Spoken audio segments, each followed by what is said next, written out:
Hi, I'm Alyosha Günther, and today I want to show you one of the tracks that I've made for the game Sloths. Sloths is a racing game where you're racing like this big car which has like rockets and all kind of stuff. It's a bit in a sci-fi setting, so my task was to make music that kinda electronic feeling because of the sci-fi context, but also like a hard rock metal feeling because that was more of a general musical direction for the game, and a lot of the other tracks were like rock and metal music. So the main task was for me basically to merge rock music with electronic music. This is how the track sounds.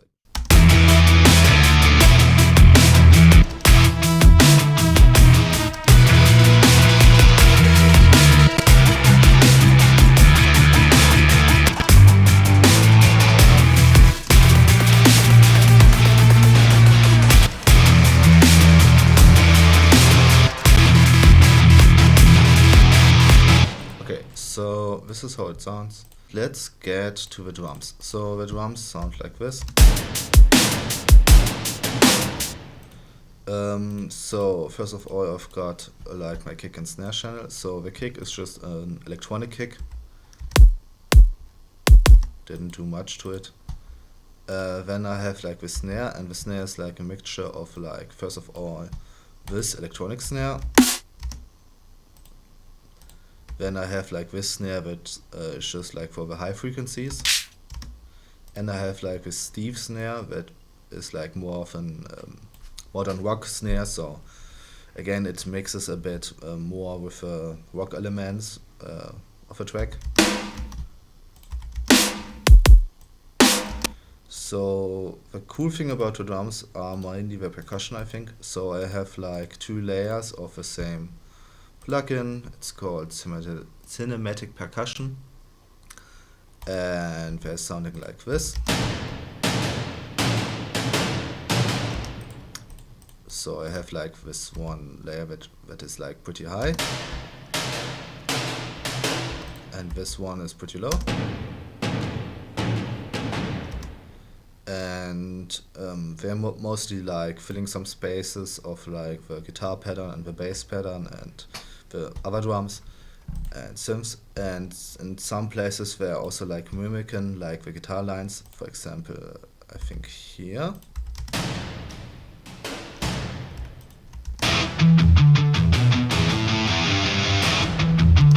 Yes. And I have like some heads on it that doesn't change too much, these four guys.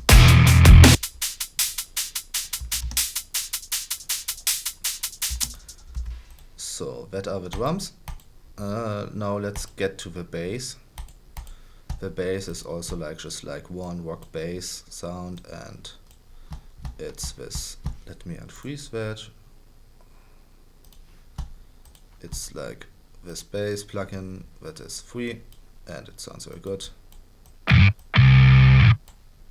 And mainly Bias Effects is doing all of the work.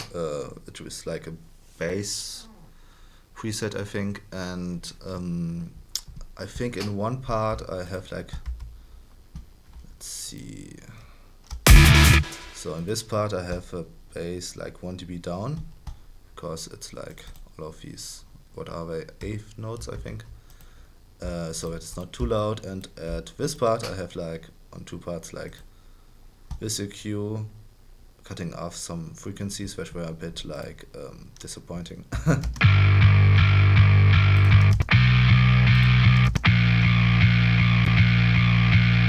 So let's get to the guitars. And I've cheated a little bit on the guitars because I've used this contact library. It's called Electric Sunburst, and it basically just plays like a pattern out if you're like putting MIDI notes into it. So the first one sounds like this.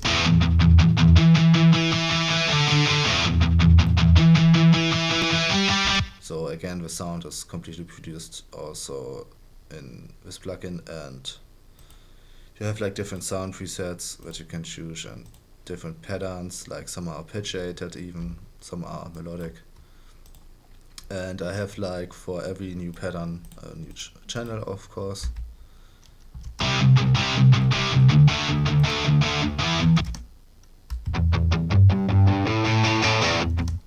so nothing too crazy. I have like a pitch drop at the end of like this pattern that sounds like this. Yeah, so nothing too crazy. And obviously like the bass MIDI just mimics the guitar pattern. So let's get to the meat of it, the synths. And I have like quite a lot of synth sounds in here, so let's get through them. So this is the first one. So I did most of them in Vital. It's like just a saw wave and another sine wave that is synced up, and the levels of them are controlled by this LFO. You can do that by just putting this to that part. And also the filter is controlled by it.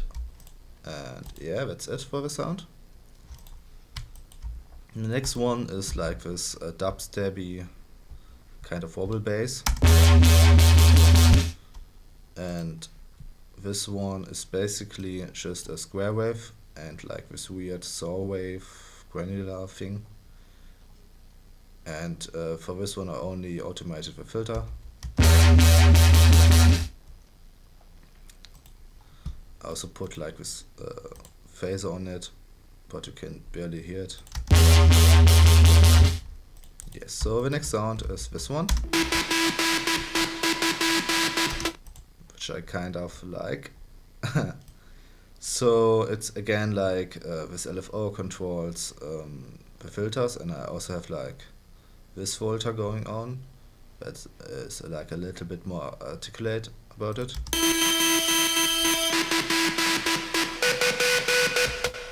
Yes. So again, I just have like this compressor on it and a bunch of effects. I think it kind of fits into the mix.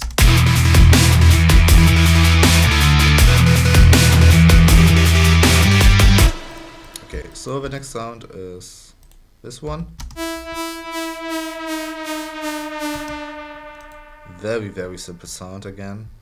Just a saw wave, like there's nothing else on this one. Again, the level is getting controlled by the LFO, and I'm modulating this pitch wheel down. The next sound is this dubstep sound, I think. It kind of sounds very brassy, and what I did is like this sine wave granular thing, again with a saw wave which is synced up. You can do this by going through this one and getting to the next one, and then you can like mess with it. So the third sound in this part is this.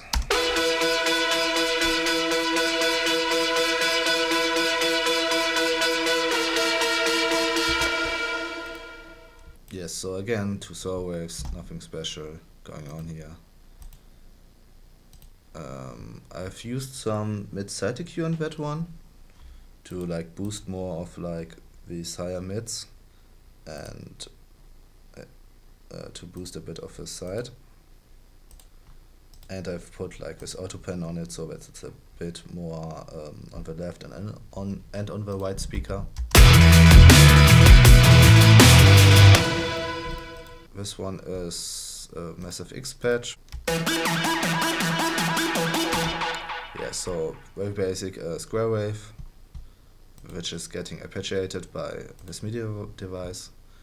And I think I have like some glide on it and some effects again. I re-recorded like the end of this sound, like,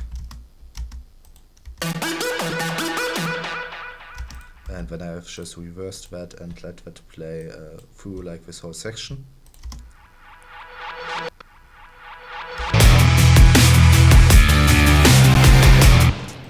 So now let's get to this sound. It's again a saw wave, and it's getting sidechained by this compressor, and the sidechain click is here, and I just used like a very short click sample to trigger it so that like release time of the compressor is not too long.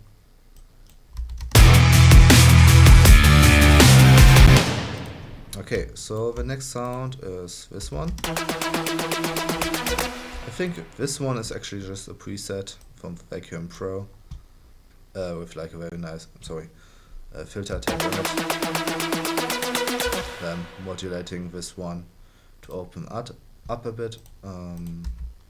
This sound is also kinda nice.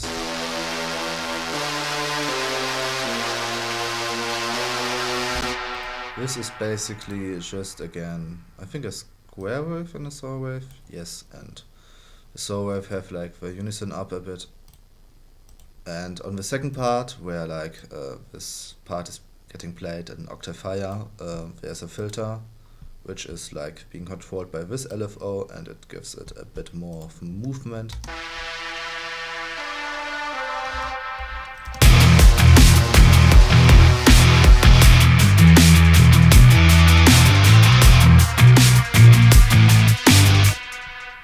And I think that are all of the synth sounds. And I think in this group I only have like a visor. The track is pretty loud. This is just like a cue, like I think I've got rid a bit of a lower mids and I've boosted the highs a bit. And this is how this is looking. I've put transient emphasis on, so that the transients are again more amplified and that you can hear them a little bit better. Let's turn that on. Okay, and I've made this sub, like the lower frequencies mono, by taking this EQ on the mid and side mode, and then I've cut it like the sides at like 118 Hertz, and on the mids I have like going down at 20 Hertz, because you just can't hear that stuff. And I have like the spectrum on. I usually have this on to meter like the sub frequencies, like when I do electronic music, so normally they're like around -6. In this track I think they're a bit quieter. Let's see. Yeah, only at like -9 dB. But you can also see like where the kick sits. So I think this is everything about this track that is interesting. Yeah, I hope you learned something or you liked this video. Go grab the game. It's out on Steam and a bunch of other platforms. Yeah, so thanks for watching.